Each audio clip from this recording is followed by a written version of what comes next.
고린도전서 4장 14절부터 17절까지.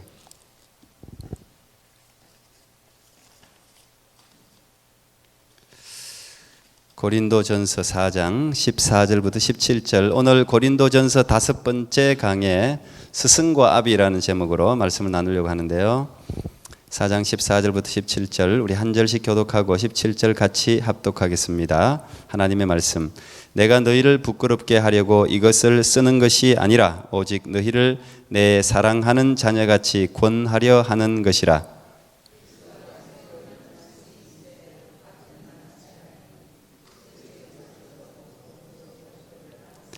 그러므로 내가 너희에게 권하노니 너희는 나를 본받는 자 되라.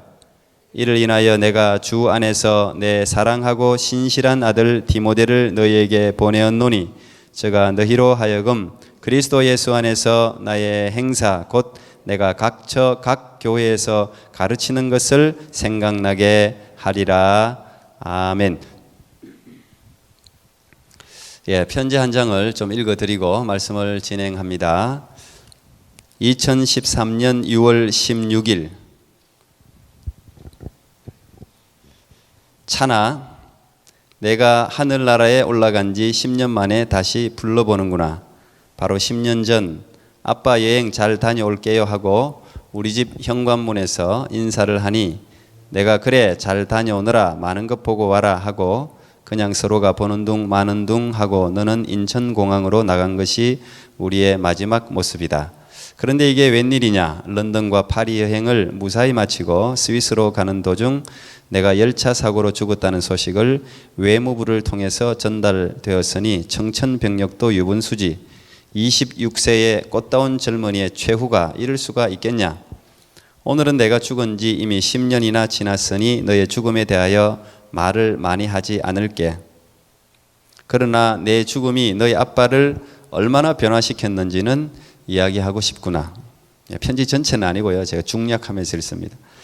너는 이 아빠를 교회에 나오도록 인도한 장본인이다. 내가 삼성에서 20년 직장 생활을 하고 퇴직을 한 후 조그만 사업을 하면서 고생하고 있을 때 너는 이 기회를 놓치지 않고 아빠를 위로하는 조그만 편지를 통하여 교회에 나가도록 만들어 주었다. 이후 교회 생활이 나를 이렇게 변화시킬 줄은 아무도 몰랐다. 너의 죽음과 동시에 나는 성경을 처음으로 읽게 되었고 더 나아가 신학대학원까지 가서 목사가 되었으니 이는 기적이 아니고 무엇이냐. 너의 추모 일주기 때를 기억하고 싶다. 내가 하늘나라에 간 후 너무 상심에 쌓여 안절부절하고 있을 때 하나님은 우리 가족을 위로하시어 성경 공부를 하게 하시고 교회 봉사가 무엇인지를 체험시키며 평화를 주었다. 또한 하나님의 강권으로 너의 죽음에 대한 하나님의 인도하심이 무엇인지를 나의 간증 형식으로 아름다운 동행이라는 간증집을 발간하게 하셨다. 많은 분들이 이 책을 읽고 은혜를 받았다니 얼마나 감사한 일인지 모른다. 그리고 너의 일주기는 그냥 넘어가기가 어려워 우리 집에서 너의 친구들, 고등학교 동창, 대학교 동창, 직장 동료, 그리고 우리가 다니던 일심교회 청년들 약 50명이 모여서 간단한 예배를 드렸다. 오늘은 너의 추모 10주기 날이다. 10년 동안 많은 변화가 있었지만 잊을 수 없는 일은 내가 목사가 되었다는 사실이다. 그리고 미얀마 선교사로 나와서 미얀마의 청소년들을 위하여 미약하나마 힘이 되어주고 있다. 오늘은 미얀마에 있는 선교사님들 약 50명을 모시고 내가 사역하고 있는 로뎀 청소년 센터에서 추모 예배를 드리고 있다. 너와 우리 가족이 위로를 받기 위해서 내가 주선한 일이다. 우리 집 족보에는 생각도 할 수 없었던 일이다. 그러나 이 모든 게 하나님이 하신 일이 아니고 무엇이겠느냐. 다음은 또 앞으로 10년을 생각해 본다. 내 나이가 77세가 되겠네. 우리의 앞길을 하나님이 인도하시겠지만 나는 미얀마에서 선교사로 남아서 미얀마 젊은이들을 위하여 무엇인가를 남기고 싶구나. 너의 20주기 추모 예배는 너와 우리 가족을 아는 미얀마 젊은이들 50명과 같이 드리는 꿈을 꾸어본다. 아름다운 동행 제2권이 나오기를 소망한다.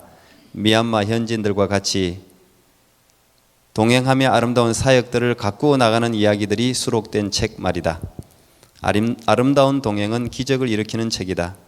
너의 아빠가 이런 일을 이룰 수 있도록 하늘나라에서 기도할 것으로 믿는다. 지금 우리는 할 수 없지만 하나님은 하실 것이다. 차나 우리 천국에서 만날 때까지 안녕. 예, 좀 길지만 제가 편지 하나를 소개해 드렸습니다. 죽은 아들인데 2013년이 20년 10주년이라니까 지금 12주년 되겠네요. 마치 살아있는 아들에게 쓰는 것처럼 다정하게 이렇게 차나 이렇게 부르는 게 좀 이렇게 찡한 감동이 와요. 1977년생입니다. 지금도 이 김찬이라는 이름으로 홈페이지를 운영하고 있어요. 그때 아들이 여행을 갈 때 여행자 보험에 들어가지고 그것도 몰랐는데 책상 위에 남겨놓아서 거기 여행자 보험금이 2억이 나왔답니다. 그리고 아들이 저축한 돈이 한 2천만 원쯤 되고 아름다운 동행 책 인지대가 또 나머지 해서 한 3억 정도가 되는 돈을 이 김찬 군이 다녔던 한동대학교에 김찬 장학기금으로 내어서 지금도 해마다 10명이 김찬 장학금을 받고 있답니다. 아버지는 이 아들이 떠났지만 뭐 갑자기 그 교통사고로 기차 사고로 떠났지만 마음속에서 아들을 어떻게 지울 수가 있겠어요? 그 아들의 이름을 지금도 계속 높이고 싶은 거죠. 아들을 영화롭게 영광스럽게 하고 싶은 거예요. 그래서 그 돈이 3억이라는 돈이 그들에게 작은 돈은 아니지만 김찬이라는 이름이 남게 하고 싶어서 학교에 장학기금을 내고 김찬이라는 이름을 남기고 싶은 거죠. 아들을 위해서라면 무엇이든지 해주고 싶은 마음이 이건 뭐 하나님이 우리 모두에게 주신 아버지의 마음 같아요. 짐승들도 새끼는 뭐 이뻐한다고 하니까요. 저는 이 고린도전서 4장을 읽으면서 우리가 12월 달까지 제가 고린도전서를 마치려고 하니까 한 장 내지 두 장을 한 주에 해야 돼요. 그러다 보니까 사실은 이 한 장에 포인트가 굉장히 많습니다. 전할 수 있는 내용들이 많은데 제가 고린도전서 4장을 쭉 읽으면서 뽑을 수 있는 대략 중요한 포인트가 한 3군데 정도 되더라고요. 그런데 그 많은 이제 어떤 포인트를 두고 스승과 아비, 제가 이 단어에서 눈을 뗄 수가 없었습니다. 스승과 아비. 사실 이 스승과 아비는 해석할 필요도 없고 깊은 영해도 필요 없고 어쩌면 바울 자신을 어필하기 위해서 비교적 선택한 단어임에도 불구하고 저는 요 스승과 아비라는 말이 제 마음에 탁 남았어요. 설교하기는 상당히 어려운 제목입니다, 사실. 왜 그러냐? 제가 목회를 쭉 하면서 제가 가지고 있는 저의 아픔이고 또 이 시대를 이 어떤 어려움, 비극, 이 부족함을 메울 수 있는 해답이라고 생각하기 때문에 제 나름대로 개인적인 고민과 진단을 하면서 제가 가지고 있는 어떤 그 생각의 축약이라고 생각하기 때문에 이 스승과 아비를 좀 나누고 싶었어요. 어떻게 보면 오늘 설교는 어쩌면 저의 반성일 수도 있고 어쩌면 자기 비판일 수도 있고 뭐 그럴지도 모르겠어요. 제가 이 결론을 내리기 전에 잠깐 본문 말씀을 좀 설명할 필요가 있을 것 같습니다. 이 고린도전서 1장부터 4장까지가 원래 고린도에 보내는 편지의 전부예요. 원래 어쩌면 그대로 했으면 고린도전서 4장에서 편지가 끝이 나야 돼요. 그리고 이걸 붙였어야 돼요. 그런데 고린도전서를 기록하는 동안 또 다른 문제가 자꾸 발생하는 거죠. 그런 이야기들이 자꾸 들리는 거예요. 이제 5장은 음행에 관한 이야기인데 교회 안에 자꾸 문제가 발생하니까 그 들려오는 문제들에 대해서 또 그 문제에 대한 해답, 해결책, 복음적인 진단 뭐 이런 것들을 자꾸 붙이다 보니까 고린도전서가 쭉 이어진 거지 원래는 4장에서 사실 끝이 나야 합니다. 이 4장까지의 내용은 무엇에 관한 내용입니까? 고린도 교회가 가지고 있는 엄청난 장점들이 많았잖아요. 언변, 또 은사들, 또 복음적인 간증들이 넘치는 굉장히 비교적 고린도라는 사회가 가지고 있는 특징같이 고린도 교회도 굉장히 액티브한 아주 그냥 많은 적극적으로 활동적이고 사람들이 또 말도 많이 하고 간증도 넘치고 병고침, 예언, 뭐 방언 이런 은사도 많이 나타나고 굉장히 활발한 그런 교회 모습을 우리가 볼 수 있었죠. 그런데 이런 많은 은사가 나타나고 활발한데 이게 너무 지나치다 보니까 이게 자기 자랑이 되고 자기 지식을 자랑하고 자기 은사를 자랑하고 또 거기에 자랑이 주장이 되고 하다 보니까 분파가 형성됐죠. 바울파, 베드로파, 뭐 예수파, 뭐 네 가지 파나 형성돼 가지고 서로 자기 파가 옳다고 주장하는 이런 분열 상황까지 맞게 되었기 때문에 바울은 교회의 몸이 갈라지는 일이기 때문에 아주 심각하게 보고 인사가 끝나자마자 이 분열 문제를 다루었잖아요. 그죠? 1장 9절부터인가 10절부터인가 지금 4장까지 계속 이 분열 이야기를 다루는 내용이에요. 그래서 4장이 다 끝을 맺는 그런 장면이죠. 그러니까 교회의 이 분열은 굉장히 바울도 심각하게 보고 있는 겁니다. 근데 이 분열에 대해서 바울이 진단하고 이것을 정리해 나가는 해결책들을 우리가 유심히 한번 연구하고 살펴볼 필요가 있죠. 오늘 이 4장에서 바울은 이 분열의 원인을 그들의 언변이나 능력 그걸 자랑하는 데 있다고 생각했어요. 그걸 한마디로 이야기하면 교만이죠. 스스로가 다 하나님이 주신 건데 오늘 4장에 그런 이야기를 하고 있어요. 7절에 보면 누가 너를 구별하였느냐 네게 있는 것 중에 받지 아니한 것이 무엇이냐. 너희들이 지금 받은 것은 은사는 간증은 다 위로부터 하나님이 주신 것이라는 거죠. 근데 왜 그리 자랑하냐 이 말을 하고 싶은 거죠. 그리고 그들이 자랑하고 우쭐대는 것에 대해서 이 바울은 아주 역설적으로 접근합니다. 참 재미있고 8절부터 쭉 읽어보면 이제 그런 내용이에요. 8절에 보면 너희가 이미 배부르며 이미 부요하며 우리 없이 왕노릇한다 그렇게까지 말하고 있어요. 이 왕노릇 한다는 이야기는 벌써 왕은 뭡니까? 왕은 자기가 판단하고 자기가 명령하는 사람이잖아요. 그러니까 다른 사람의 제재를 이제 받지 않는 거예요. 내가 이만큼 은사를 받고 내가 이만큼 하나님의 은혜를 주셨으니까 자기 스스로 자유하고 우쭐대는 거죠. 너희들이 벌써 왕이 되었구나. 너희들은 정말 벌써 배가 부르는구나. 왕이 된 것처럼 행동하고 있구나. 이렇게 꼬집는 내용이죠. 그러면서 우리도 너희와 함께 왕노릇하기 위하여 참으로 너희 왕노릇하기를 원한다. 우리도 정말 그렇게 왕노릇하는데 참여하고 싶다. 우리도 그렇게 왕노릇 좀 했으면 좋겠다. 그러면서 9절 내가 생각건대 하나님이 사도인 우리를 죽이기로 작정한 자같이 미말해 두셨음에 우리는 세계 곧 천사와 사람에게 구경거리가 되었다. 야 너희들은 그 하나님이 은혜를 베풀어 주셔서 은사를 주시고 사랑해 주셔서 왕노릇 할 정도로 배부르고 부유하고 그런데 사도로 불림받는 우리는 하나님이 마치 사형수같이 다룬다. 사형수같이. 그뿐 아니라 그 중에서도 제일 이 찌꺼기라는 것은 여러분 여기서 정확한 표현을 여러분 좀 이렇게 와닿게 표현을 하려면 여러분 몸에 때 있죠. 때 사랑하는 사람 있어요? 때를 다 벗겨내잖아요. 그 사람을 좀 우리가 낮게 제일 그 사람에 대해 조롱하는 말이 몸에 때같이 여기는 거. 그 말이에요. 오늘 만물의 찌꺼기같이 여긴다는 말이 때같이 여긴단 말이에요. 우리는 그런 수치를 당하고 있다는 거예요. 사도인데.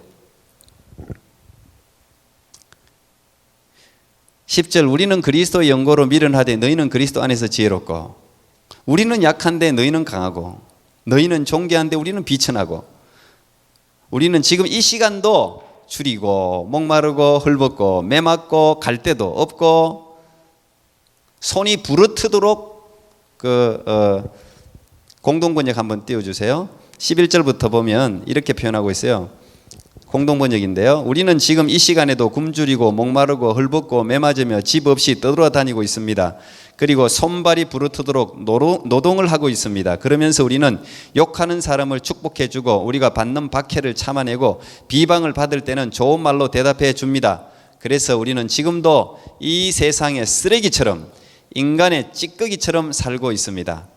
아유, 자기들의 스승인 또 고린도 교회를 개척한 바울이 야 너희들은 예수님 때문에 그렇게 지혜롭다고 그러고 우쭐대고 잘 살고 하는데 왜 하나님은 우리를 이렇게 만물의 찢기처럼 만들었을까? 누가 잘못된 거예요? 이걸 제대로 알아듣는다면, 제대로 알아듣는 사람들은 굉장히 부끄럽지 않겠어요? 그렇구나. 예수 믿기 때문에, 자기들은 예수 때문에 잘나졌는데 바울은 예수 때문에 수치당하고 조롱당하고 찌꺼기가 되고 몸에 때같이 여겨지고 지금도 배고프고 지금도 굶고 지금도 갈 곳도 없고 예수님 때문에 그렇게 살아간다는 거예요. 누가 조롱하고 누가 때려도 대항하지도 않고 바보처럼 가만히 있고, 나는 예수 때문에 그렇게 지내는데 너희들은 참 지혜롭게 지내는구나. 너희들은 참 배부르게 지내는구나. 너희들은 참 왕노릇 하는구나. 지금 어떻게 보면 상당히 역설적으로 그들에게 그들의 잘못을 지금 지적하는 내용이죠. 그리고 난 뒤에 이제 오늘 여러분 읽은 말이 이어지는 겁니다. 14절. 내가 너희를 부끄럽게 하려고 이것을 쓰는 것이 아니라 오직 너희를 내 사랑하는 자녀같이 권하려 하는 것이다. 이걸 제대로 알아듣는 사람이면 얼마나 부끄럽겠어요. 그렇구나. 저분은 충분히 배부르고 보응을 받고 상급을 받고 은사도 받고 하나님께서 복을 베푸셔서 누릴 수 있는 사람인데도 몸에 때같이 만물의 찢기 같은 삶을 살고 있는데, 우리가 이렇게 사는 것은 복음에 위배되는 잘못된 행실이었구나 라고 생각하면 굉장히 부끄럽지 않겠어요? 근데 바울은 정말 마음으로 너희들 부끄럽게 하려고 하는 말이 아니다. 너희들 부끄럽게 하려고 하는 말이 아니라 너희들을 내 자녀로 생각하기 때문에 하는 말이다. 이제 이 말을 하는, 너희들이 내 진짜 사랑하는 아들이라고 생각하고. 왜? 내 사랑하는 아들이라고 하는 말은 내가 너희들을 복음으로 낳았다. 여자들이 쓰는 말이죠. 낳았다. 우리 하나 전사님도 있지만 이제 10달 동안 이렇게 배 안에 어쨌든 이 10달 동안을 가지고 있었으니 이 아이가 얼마나 귀해요. 이 아이가 어쨌든 10달을 함께, 아버지보다는 엄마가 훨씬, 아빠는 잘 모르지 뭐.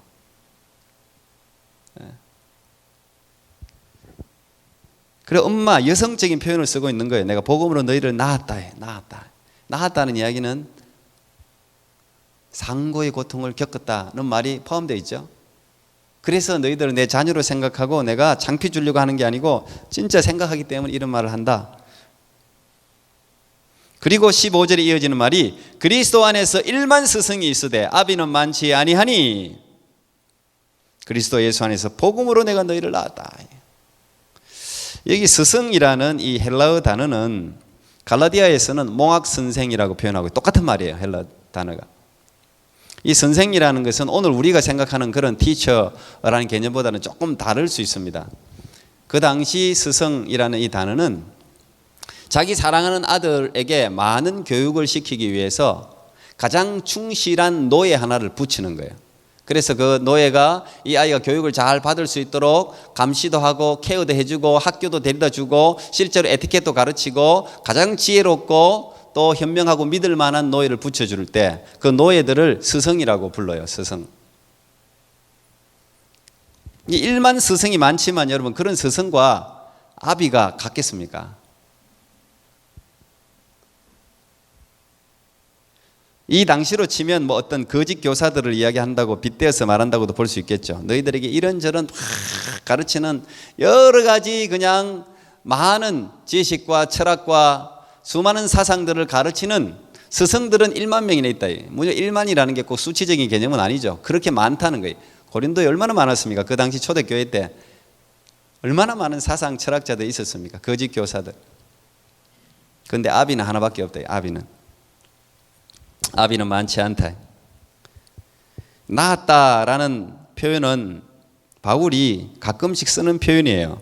갈라디아서 4장 19절에도 보면 나의 자녀들아 너희 속에 그리스도의 형상이 이루기까지 다시 너희를 위하여 해산하는 수고를 한다. 복음으로 처음에 교회를 개척하는 것도 어려운 일이에요. 그죠? 굉장한 수고를 해야 되는 거예요. 그냥 교회가 절대 세워지지 않습니다. 수고로운 건데, 근데 바울은 한 번 수고에 그치는 게 아니라는 거예요. 교회를 세우고 난 후에 계속해서 그들이 그리스도의 형상이 될 때까지 해산하는 수고를 하고 있다는 것을 하나님 앞에서 정직하게 이야기하는 거예요. 그러면서 너희는 나를 본받는 자 되라. 자랑이 아니죠. 자기가 예수님을 본받는 것처럼 너희도 나를 본받는 자 되라. 이걸 여러 번 반복해요. 여러 서신서에서.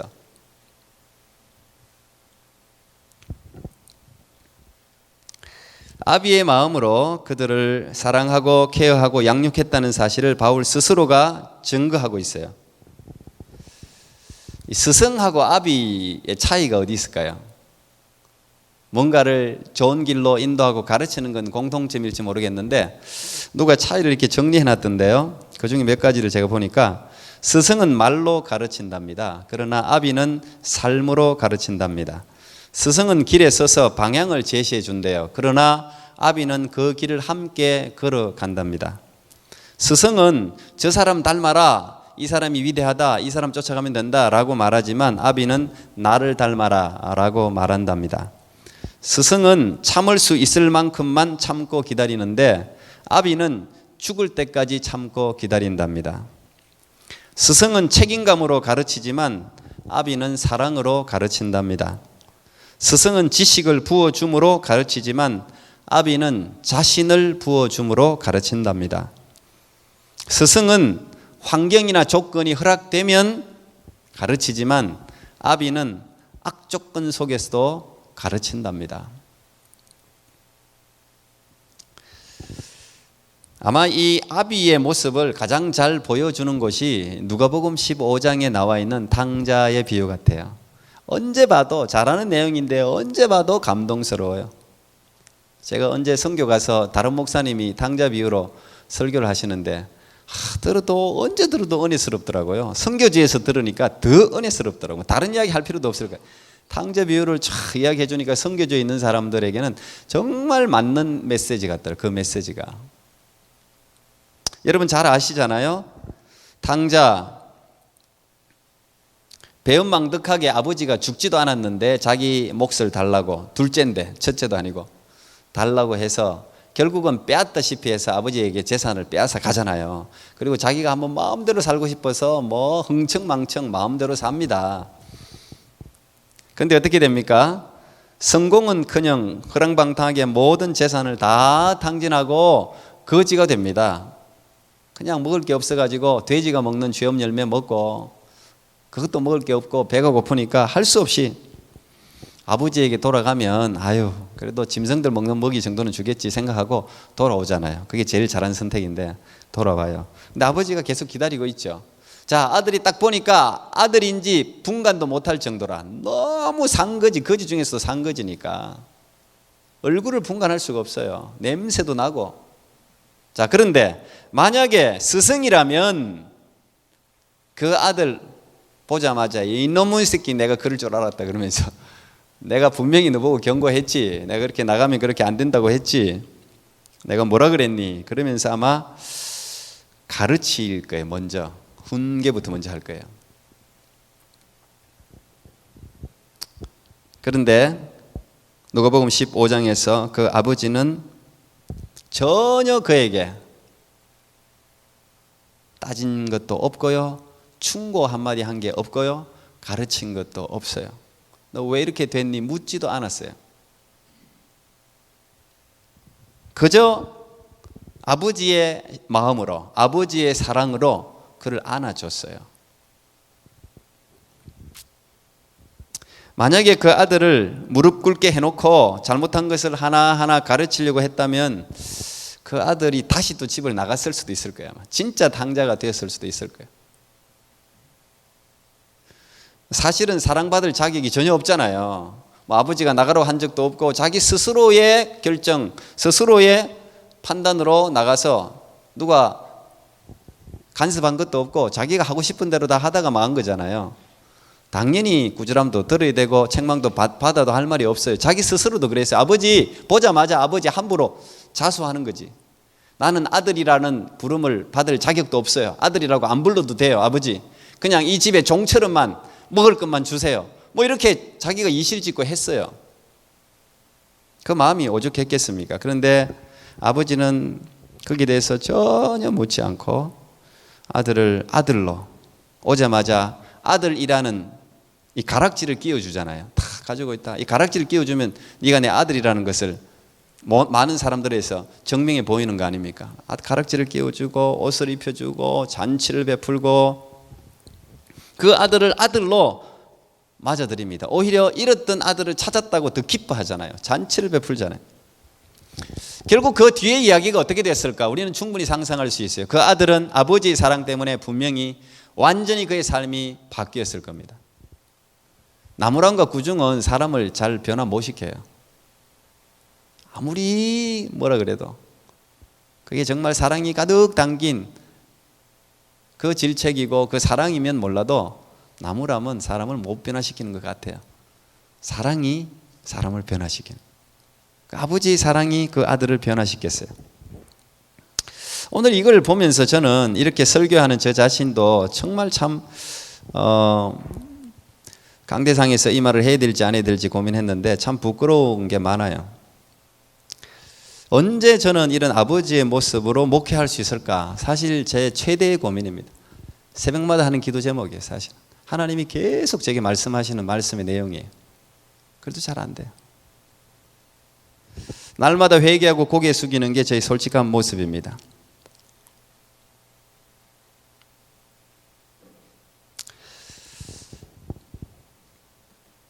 바꿔놓고 생각하면 오늘 세상도 마찬가지 아닐까 그런 생각을 또 해봐요. 말만 유창하게 하고 뭔가를 자꾸 가르치려고 바른 소리만 하는 그런 그리스도인이 아니라 진실한 모습으로 세상을 품을 수 있는 그런 그리스도인을 세상 사람들은 기대하지 않을까.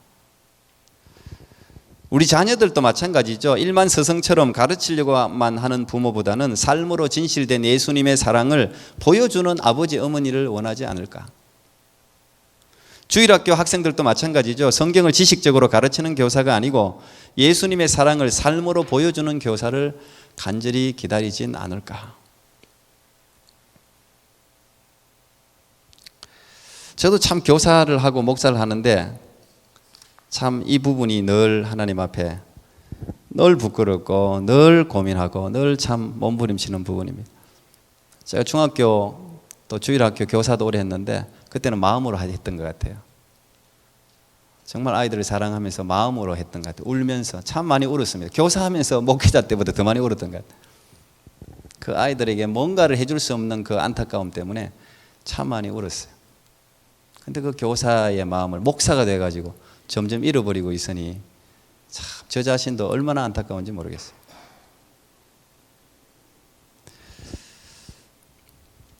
예를 들면 아주 비근한 애인데요. 스승과 아비의 차이점은 어느 날 갑자기 자녀가 병원에 실려갔다는 소식을 들었을 때 스승은 어디 다쳤니? 이렇게 묻습니다. 그런데 아비는 바로 달려갑니다. 근데 저는 묻고 있더라고요. 부끄러운 일이죠. 1년을 돌봐도 아비의 마음으로 돌보면 삶의 변화가 일어나는데 몇 년이 지나도 스승의 마음으로 양을 돌보면 삶이 변화되지 않습니다. 성도의 삶이 변화되지 않는 것은 목사의 책임이죠. 목사가 아비로 돌보지 못했기 때문에 변화가 안 되는 거예요. 저는 오늘 이 시대의 교회의 가장 큰 문제라고 생각합니다. 비극이라고 생각합니다. 그래서 스승과 아비 이 단어를 제가 눈을 뗄 수가 없는 거예요. 제가 진단한 거기 때문에. 이 시대의 모든 교회, 이 시대의 모든 정치인, 이 시대의 모든 리더들이 스승이에요. 아비는 찾기가 참 힘들어요. 불행하게도. 목회자 중에도 마찬가지. 참 안타까운 일이죠. 아마 하나님은 하나님의 사람들에게 광야를 허락한 이유가 이 아비의 마음을 가지라고 하지 않았나 그런 생각을 해봐요. 다윗이 위대한 성군이 된 것은 이 아비의 마음을 가지고 있었기 때문이죠. 다윗은 왕이 되기 전부터 양을 치면서 그 양 한 마리가 뭐라고 사자가 물어가고 곰이 빼앗아갈 때 자기 목숨을 걸고 덤벼서 양을 구해내잖아요. 그 아비의 마음이 아니면 할 수 없어요. 10대 아이였는데도 불구하고 아비의 마음을 가지고 있었어요. 우리는 그냥 신화처럼 이야기를 듣지만 저는 그 부분이 너무 저 자신하고 비교되기 때문에 상당히 부끄러운 거죠. 양 한 마리를 위해서 여러분 자기 목숨을 걸고 사자와 싸운 사람이 몇 명이나 되겠어요? 곰과 싸운 사람이 몇 명이나 될까요? 아마 교회가 지금 이렇게 성장하고 발전한 데는 저는 그런 목자, 그런 아비들이 있었기 때문에 교회가 성장했을 거라고 저는 믿어요. 예전에 처음 초창기에는 그런 사람들이 있어요. 다 아비의 마음이었어요. 아비의 마음으로 성도를 섬기고 아비의 마음으로 원수를 대하고 양들을 보호하고 그랬을 거예요. 그래서 교회가 성장한 거예요.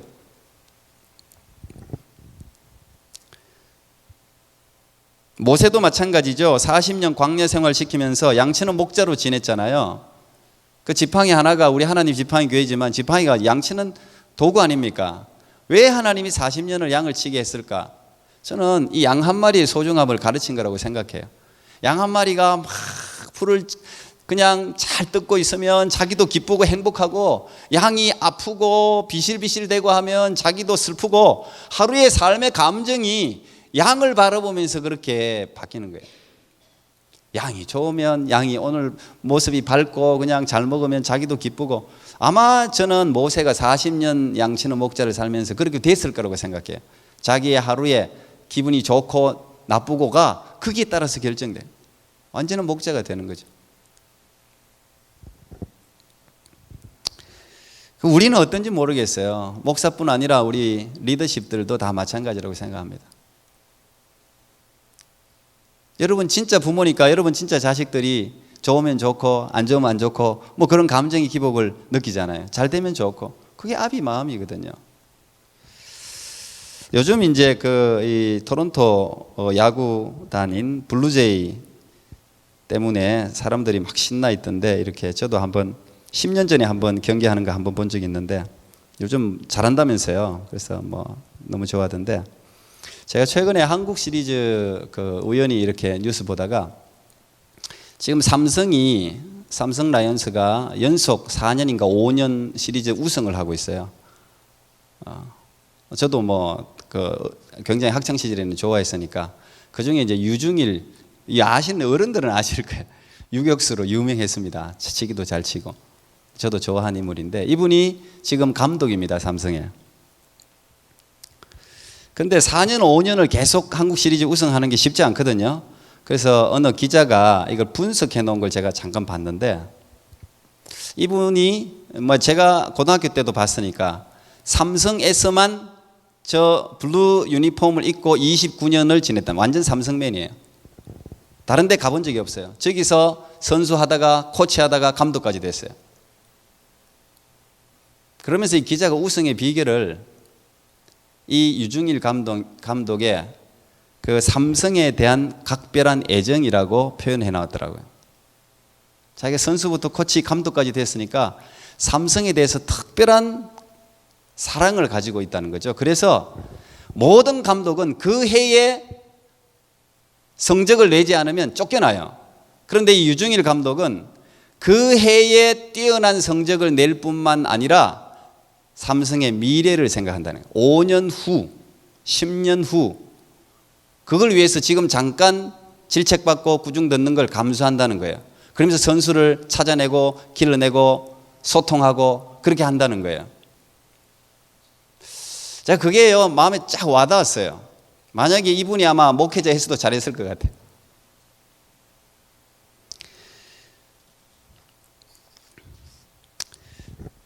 이 시대에 정말 아비 같은 목회자를 찾기가 참 어려운 것은 교회의 비극입니다. 마음을 가지고 정말 이 유중일 감독 같이라도 삼성을 사랑하면서 미래를 생각하면서 한 사람 한 사람 선수를 대하는 그 마음, 그게 완전하진 않지만 아비의 마음 중에 하나가 아닐까, 그런 생각을 해요. 근데 또 불행한 건요, 이런 아비 같은 목회자를 성도들이 별로 좋아하지 않는다는 거예요.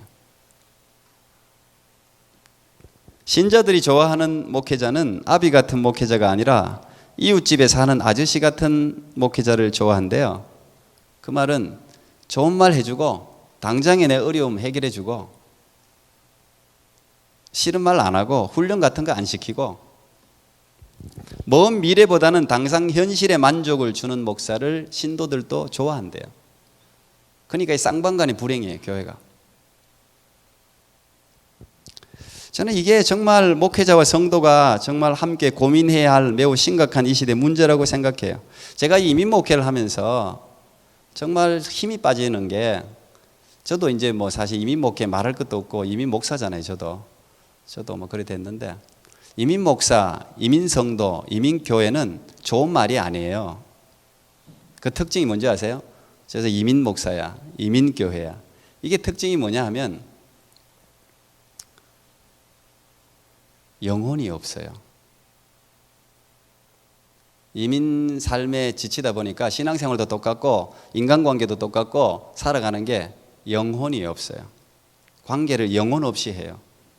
저는 이제 그런 분위기에서 자란 사람이 아니라 가지고 그런 게 참 힘들어요. 영혼이 없어.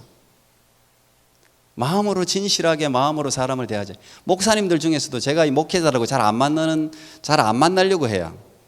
너무 영혼이 없어. 목사들이 같은 목회를 하면서 고생을 하면서도, 물론 저 자신도 그럴지 모르겠는데 제가 얼마나 실망을 많이 했어요. 진짜 이렇게 진실하게 이야기하면 그냥 건성으로 들어요. 내가 이해는 해요. 이민사회의 모든 상황들이 그렇게 우리를 만들고 끌고 가기 때문에 내 충분히 이해는 하는데, 그런 상황들을 많이 겪다 보니까 마음을 많이 들으면 또 상처를 받으니까, 근데 그건 바람직한 모습은 절대 아니에요. 그러면 이민교회는 절대 이민교회로 그냥 영혼 없는 삶을 계속 살아가는 거예요. 제가 보면 영혼 없이 사는 사람들 제일 불쌍하게 생각하고 제일 안타깝게 생각해요. 그냥 보면 기도를 해도 영혼 없는 기도를 해. 사람을 대해도 영혼 없이 대해. 그러니까 의리도 없는 거지. 그냥 쑥쑥 떠나버리고 그냥.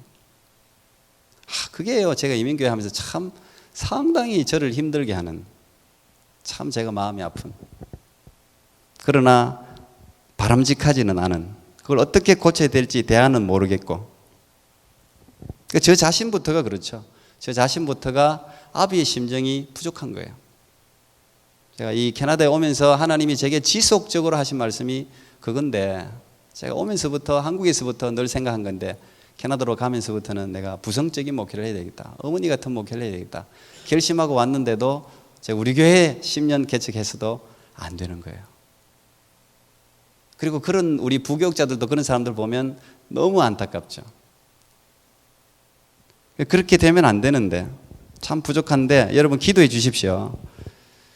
이걸 우리가 회복해야 돼요. 우리 다 같이 회복해야 돼요. 이게 목사만의 문제는 아니라고 생각합니다. 우리 모든 성도들이 함께, 이걸 우리가 이민사회로 산다고 해서 저 사람 내가 사실 우리가 여러분 지역인이 뭐 이렇게 맺어진 관계들이 아니잖아요.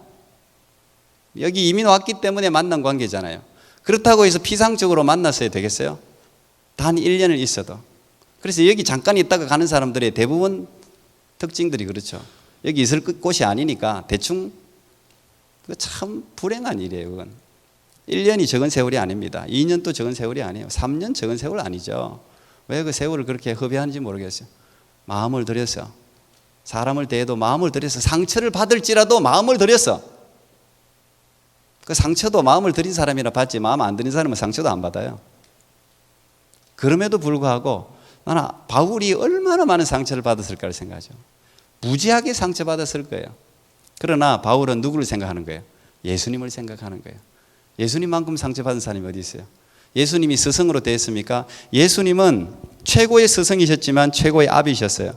예수님이 하신 말씀이죠. 선한 목자는 양을 위하여 목숨을 버린다, 그렇게 가르치셨어요. 그런데 본인이 실제로 양을 위하여 목숨을 버리시는 모범을 보이셨어요. 말과 은행이 같으셨죠. 그런 분을 모시고 있는 바울이 자기의 상처를 가지고 뭐 자기 사랑이나 자기 비애에 빠질 그런 시간이 어디 있겠어요? 예수님이 가셨던 길인데 당연히 겪어야 될 일이죠. 그래서 나는 만물의 찢기같이 됐다. 예수님은 우리에게 이렇게 말씀하셨죠. 새 계명을 너희에게 주노니 서로 사랑하라. 내가 너희를 사랑한 것 같이 너희도 서로 사랑하라. 내가 너희를 사랑한 것 같이. 예수님이 어떻게 우리를 사랑하셨는지, 예수님이 어떻게 교회를 사랑하셨는지, 예수님이 어떻게 이웃을 사랑하셨는지, 예수님이 어떻게 세상을 사랑하셨는지, 저는 오늘 이 시대는 이 아비의 마음을 회복하는 게 정치, 경제, 교육, 종교, 교회 모든 것을 떠나서 이 회복이 가장 중요한 문제라고 생각합니다. 우리 교회에서부터 이 아비의 마음, 진실한 마음, 예수님의 마음을 회복하는 놀라운 일들이 있기를 축복합니다. 기도하겠습니다. 하나님, 바울이 진단한 것 같이 일만 스승이 많지만 아비는 참으로 적다고 고백했는데, 하나님, 지금 2000년이 지난 이 시대가 스승은 많은데 아비가 없고, 아비가 없는 것을 또 당연시 여기고, 하나님, 이 모든 상황들을 주님 알고 계시는 줄 믿사오니 이 시대의 모든 리더십들에게 이 바울의 아비의 심정을 더해 주시고, 하나님, 아비의 수고를 감당할 수 있는 은혜를 더해 주셔서 자식들이 살아나고 회복되고, 이 시대 아비의 마음을 회복하여 아비의 마음으로 시대를 변화시키는 걸출한 인물들을 양육하고 길러내는 위대한 우리 모두가 되게 해 주옵소서. 예수님 이름으로 기도합나이다. 아멘.